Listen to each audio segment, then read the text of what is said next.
This video is sponsored by Morning Brew. From a failed sales pitch to Blockbuster for $50 million to being worth $30 billion, Netflix turned the tides from being a company struggling to break even to a name synonymous with video streaming. Created by a former Marine who became one of the most trusted figures in raising new companies and a Silicon Valley serial entrepreneur, Netflix's origins may not be quite what you expect. And it all started with a CD mailed in a greeting card envelope by a man who described himself as the worst real estate agent in New York.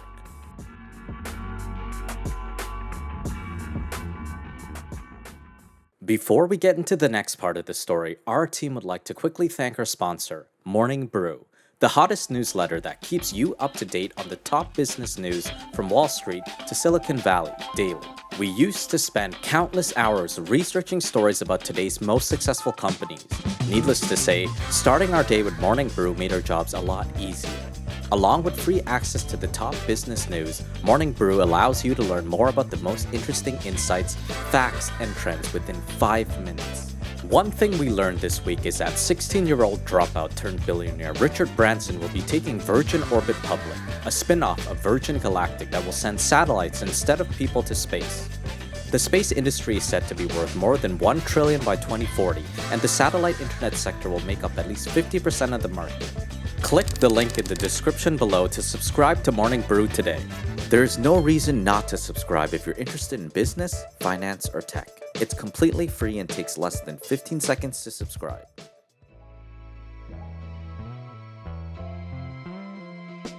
Born on April 29, 1958, Mark Randolph was raised in Chappaqua, New York. His father, Stephen B. Randolph, was a nuclear engineer turned financial advisor in the Big Apple, and his mother, Muriel, was a realtor. While growing up, Mark's father would build model trains, but not the usual ones you built from a model kit. Stephen would machine the parts himself and put them together, making sure that they fit perfectly in order to make a miniature functioning train. The precision and care needed to build and fit pieces together was something that stuck with Mark for most of his life.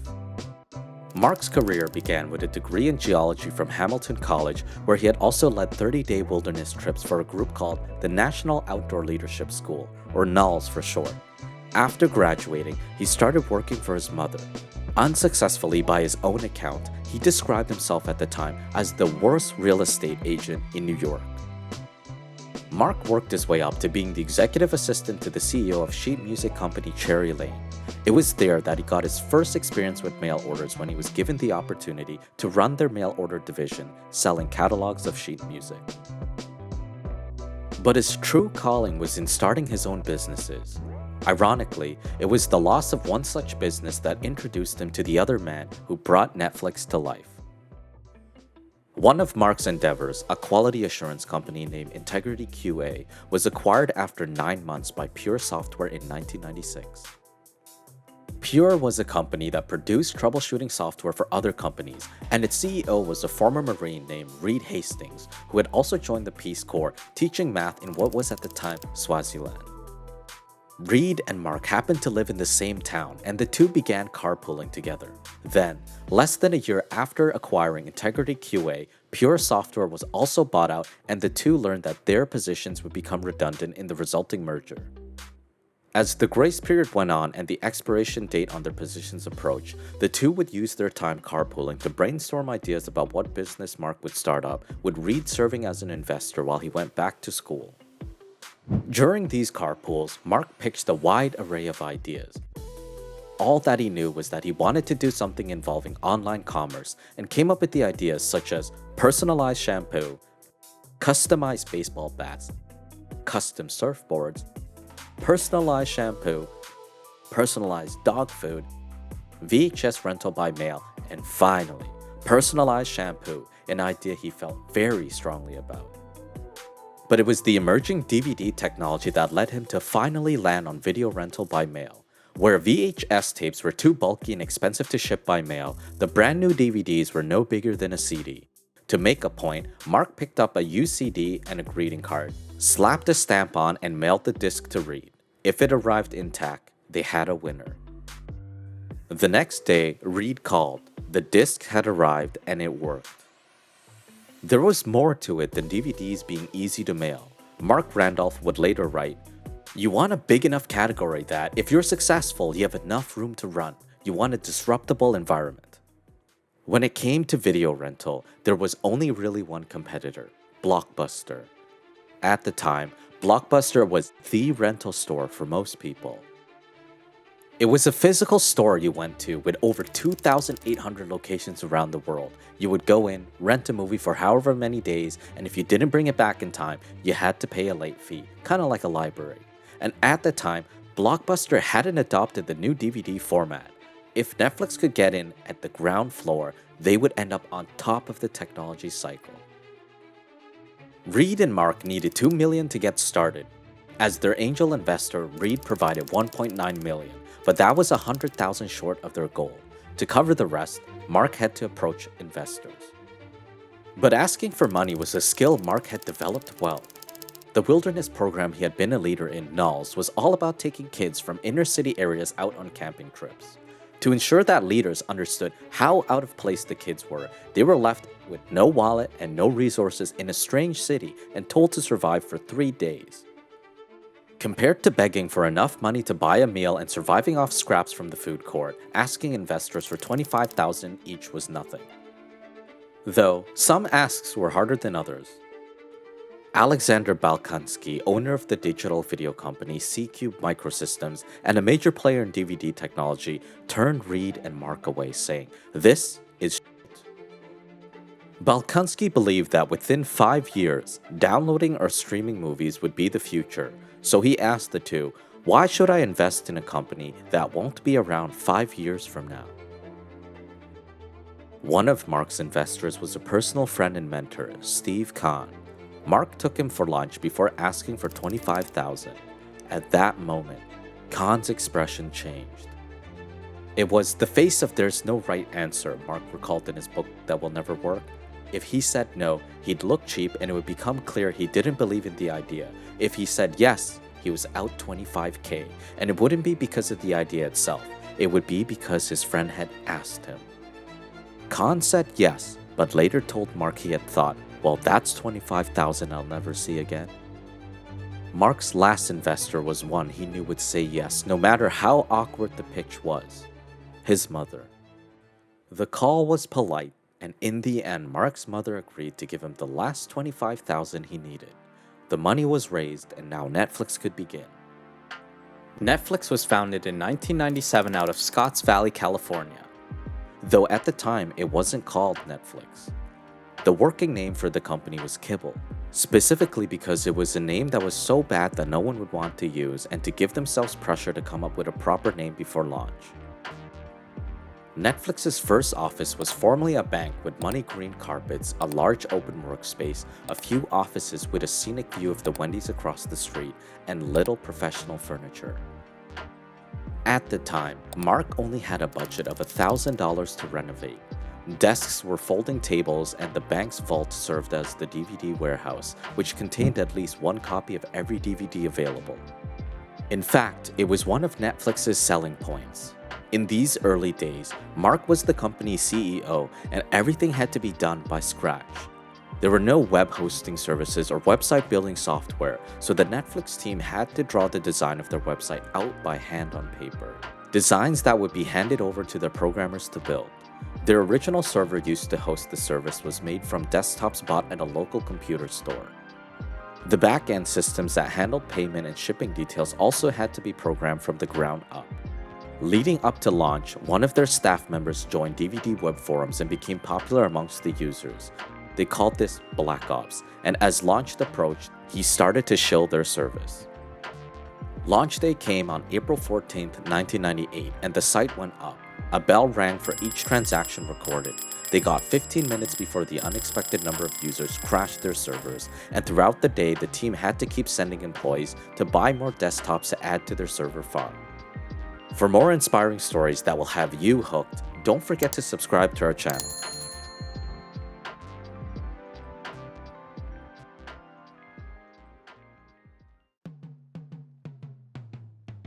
There's a story that Netflix was founded after Reed Hastings returned a late copy of Apollo 13 to Blockbuster and was hit with a $40 late fee.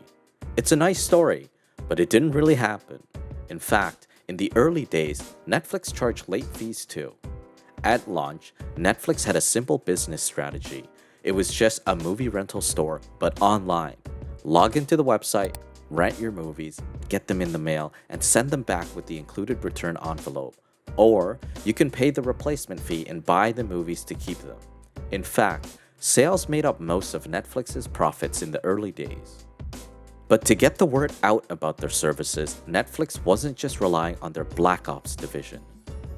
Earlier in the year, Mark had taken a shot at spreading Netflix's brand and traveled to the Consumer Electronics Show in Las Vegas, speaking with executives from the three major DVD producers, Sony, Panasonic, and Toshiba.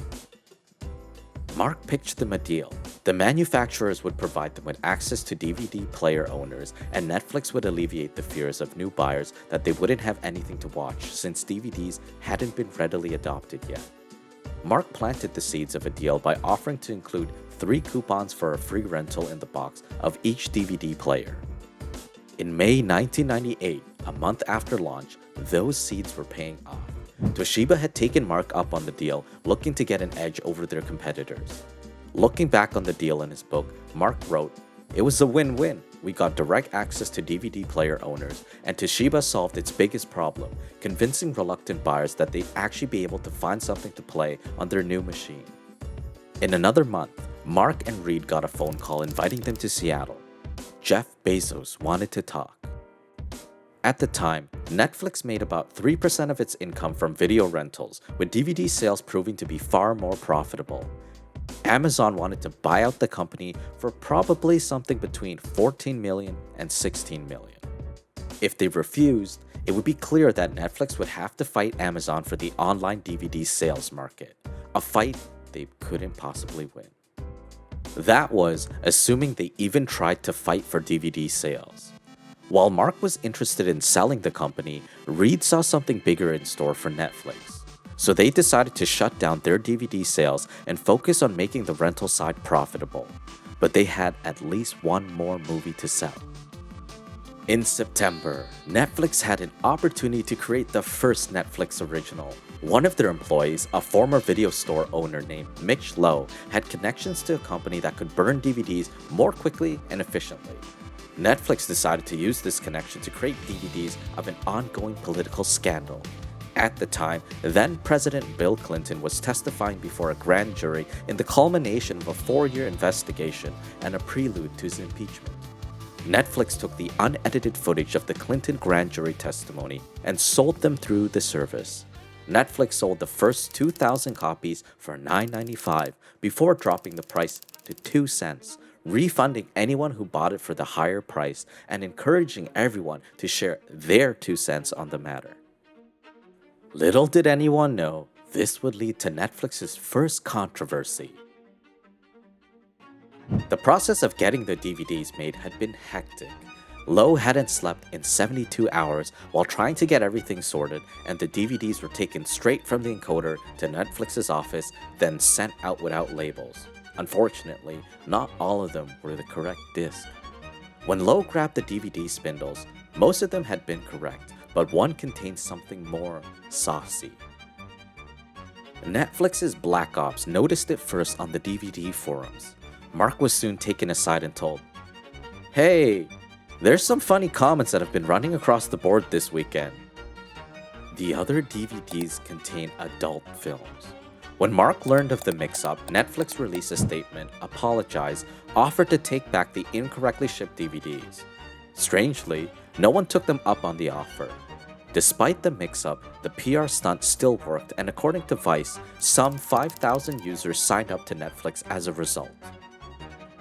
Despite this, Netflix still wasn't making money. By the fall, Sony had decided to take Mark up on his offer, except they wanted 10 coupons inside every DVD player and 5 free DVDs. Netflix was losing money for every customer that signed up. Except they weren't inside.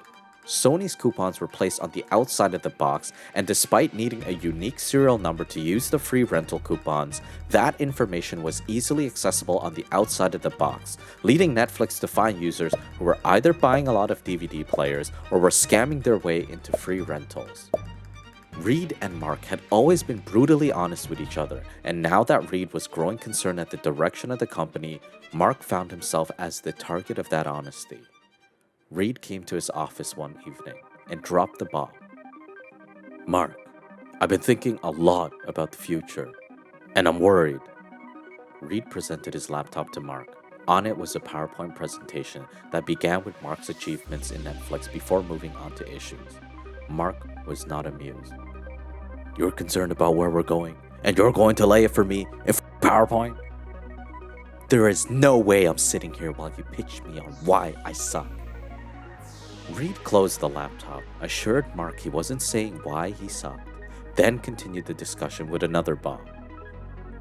"I'm losing faith in your ability to lead the company alone." Reed wanted Mark to step down as CEO and take on the position of president of Netflix. Reed would have to take the reins of CEO and hopefully lead them to a more profitable future. Mark had to think on the matter, but came to appreciate Reed's views, though he soured on the idea when Reed asked him for an additional $2 million of his personal shares in the company, and it became clear he would have to fight for a seat on the board. Still, Mark agreed that Reed would be a better fit for CEO and negotiated a deal. He would give Reed a third of the shares he asked for, and Mark would get to keep his seat on the board as a voice Reed trusted. After all, Reed was a trusted face, and his presence put investors more at ease.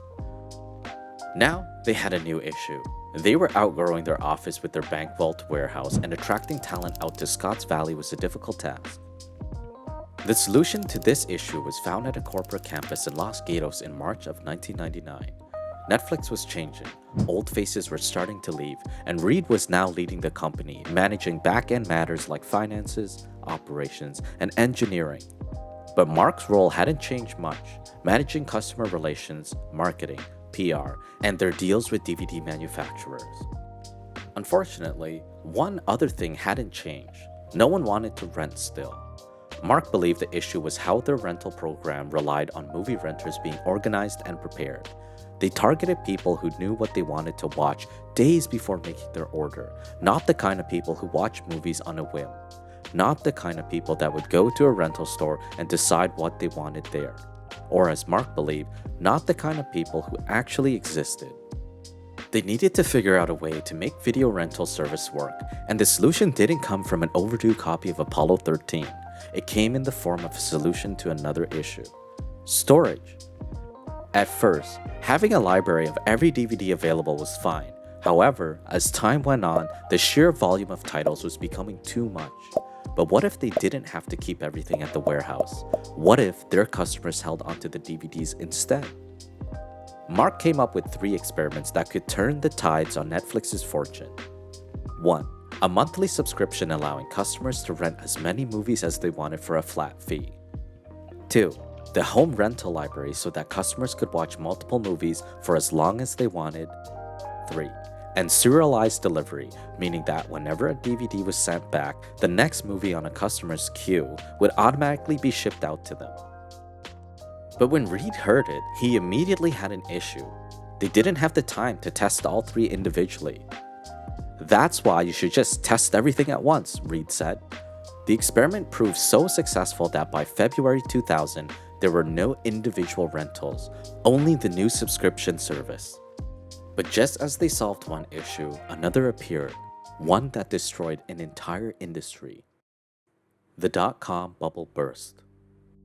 Before then, internet-based tech companies had been a booming business for investors, but many of these firms had been overvalued based on speculation, not on their actual business practices. When their stocks crashed, it wiped out $5 trillion invested in tech companies. As a result of the collapse, investment dried up, and even with their new successful subscription model, Netflix wasn't making enough to keep itself afloat as it was. The dot-com bubble burst had also cost Netflix its initial IPO, leaving the company unable to go public. Even worse, while Netflix was rapidly gaining subscribers, they'd been offering a free month when a new user signed up.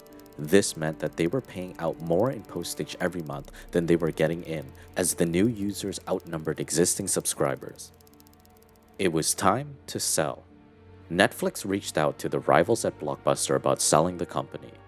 Blockbuster's response came during a night of the company's retreat at a ranch resort filled with singing and drinks, leaving an intoxicated Reed, Mark, and Netflix executive Barry McCarthy to fly out on a private jet in whatever clean clothes they had available. Then, they sat down across from Blockbuster's CEO and made their sales pitch. $50 million for the company, which they could turn into Blockbuster.com to handle online rentals. Blockbuster said no. In the meeting, CEO John Antioco struggled not to laugh. He believed that Netflix was just another overblown .com tech company whose business model would never be sustainable. To Mark, there was only one thing to do. If Blockbuster didn't want them, they'd have to kick Blockbuster's butt.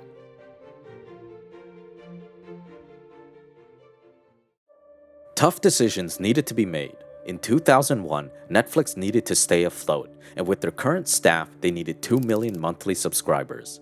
They were around 16 months away from that, which left only one option: layoffs.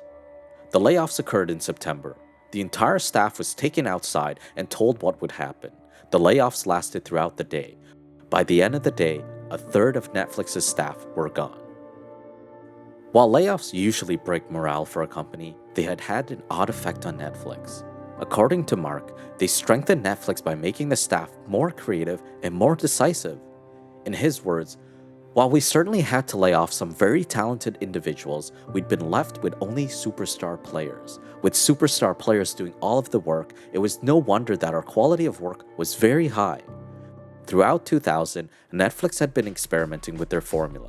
In addition to the new subscription model and rental library, they offered next-day delivery in Sacramento and movie recommendations based on user reviews. In 2002, those experiments would lead to another breakthrough. Tom Dillon, the new head of Netflix's distribution, had found a way to make shipping faster and cheaper and to save on storage space. By investing in small hubs across the country, regional DVDs could be sent to these hubs, then redistributed to other customers in the region that had those movies next in line on their queue. Hubs would also store more popular films in their own collection, with only unpopular titles that had no users signed up to receive them returning to the main warehouse in California.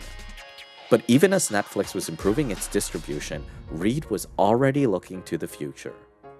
Back in 1997, Reed and Mark had been told that digital streaming would put them out of business within 5 years. In 2002, it was clear that they had been right about streaming, but wrong about the time frame. The file-sharing service Napster had caused a large amount of grief in the music industry due to users sharing music and letting others download it for free, much to the dismay of record companies. As a result, movie companies resisted internet-based services because they didn't want to get Napstered. Still, tech companies were moving ahead, with devices like the original Xbox planning to have storage to download movies. Netflix approached companies like Microsoft, angling to get involved at the ground floor, but like Blockbuster, everyone told them no, preferring to do it themselves. It wasn't just technology that was changing. Netflix would see a big change in its management soon. Mark Randolph wanted out. He still believed in Netflix, but when Netflix went public at $15 a share on May 23, 2002, Mark decided it was time to sell his share. Besides, he preferred to build up new companies. Of course, the president of a company bailing and selling their ownership is usually viewed as a bad sign, so Mark had started the process earlier, stepping down as president and leaving the board. Then, in 2003, he sold and left Reed in charge. The same year, Netflix patented its subscription-based rental service along with other features like its queue system. Things were looking up, but Netflix would take a hit the very next year. In 2004, Netflix faced a class action lawsuit after users noticed that frequent movie watchers began seeing delays in their film delivery, while less frequent users would have deliveries shipped to them faster. Users described this as throttling. Netflix opted to reach a settlement over the issue amid a backlash, and while they admitted to throttling users, denied any wrongdoing. Then, in 2006, Netflix got its first chance to kick Blockbuster's butt.